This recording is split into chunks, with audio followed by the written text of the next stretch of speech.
Hey first-time homeowners, if you want your toilet flusher to keep flushing your toilet, you need to know how to replace the seal on your flush valve. Also, your flush valve has a seal. Don't look so guilty, your parents probably didn't know how to do this either. If your toilet has a canister-type flush valve, over time the gasket sealing it to the tank will deteriorate, preventing the tank from holding water in the toilet from flushing. If you're tired of hearing this sound long after you flushed, it's time to reseal the deal. Here's how. Purchase the correct seal for your toilet make and model. Turn off the water to the toilet. Flush the toilet to remove water from the tank. Disconnect the refill hose. Detach the flush tower from the tank. Remove the old seal.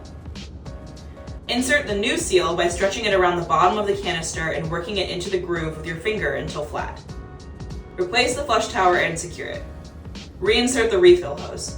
Turn the water back on and let the toilet fill. Give it a flush to ensure the toilet stops running shortly after.